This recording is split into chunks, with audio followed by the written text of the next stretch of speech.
फूलटी तो देखिए आपण मैंने जानी सारे आज आम गोटे कई फूलर रेसिपी बनइबा वीडियो टी स्किप न करी शेष पर्यंत निहाती देखते आशा करुच्ची कई फूलर ये रेसिपी आपण मानक बहुत पसंद आसीबो।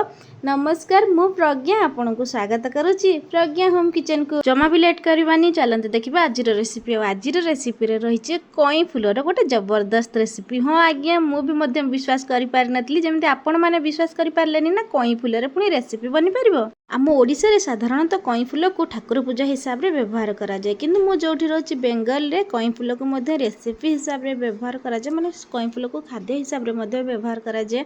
तो सेही रेसिपीटी मु आज आपण मानक संगे शेयर करूची।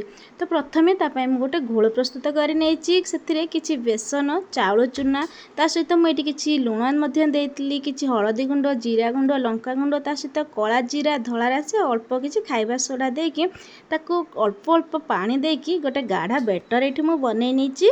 आज कई फूलर रेसिपीटी मत से मौसी पूरा बतई देते जे कई फूल को लेकिन तुम यही भाव रेसिपी बनई खाईपर से रेसिपीटी बहुत बढ़िया लगी था खाइबा।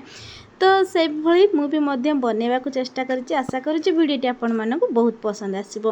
बेटर बनैकी ताको मु साइड रे रखिना पर एटी देखि परते मु कई फूल को किपरि भाबे छडौचे।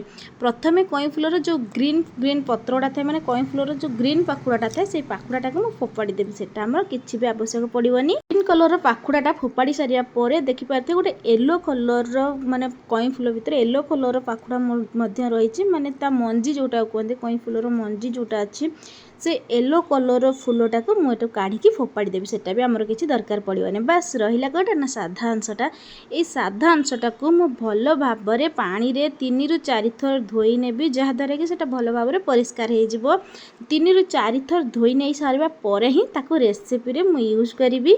ये देखिए आपण मैंने जापर बनैबा बहुत सहज खाइबापी बहुत टेस्टी थिला। मु तो मौसी को थैंक यू कहि जहाँ मत गोटे नुआ रेसिपी बतई देते से रेसिपी अनुसार मु आज ये रेसिपीटा बनई।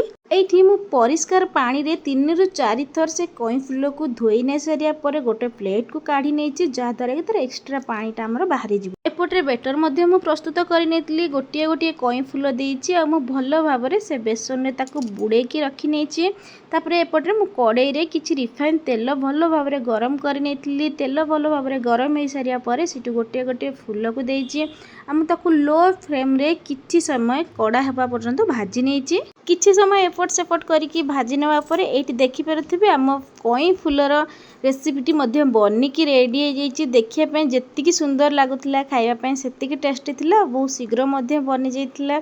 जदि मो वीडियोटी आपण माननकु भल लागिथिबो प्लीज लाइक कमेंट शेयर और सब्सक्राइब निहाती करंतु। गरमा गरम कई फूल रेसिपी आमर रेडी हो जाइए ताकू गरम भात हो कि पखाळ भात सबुथिरे खाइले बहुत मजा लगी थाए। मौसी जमती कहितले जेतेबेले भी कई फूल आनिबे तो प्रथमे किछि चाउल गुंड मध्य करिक रखिथिबे नले मार्केट रे किनिके नै जिवे। तो मौसी कथा अनुसार मु आज रेसिपीटी बनैथिले और रेसिपीटी बहुत टेस्टी थिला जेतिकी सुंदर देखा जाउथला जेतिकी क्रिस्पी मध्य थिला आपण ता शब्दरे जानि पारुथिबे। जदि मो चैनल रे नुआ आसिचंती प्लीज मो चैनल को लाइक शेयर और सब्सक्राइब निहाती करंतु। रहिली देखाबा आ गोटे नुआ वीडियो रे।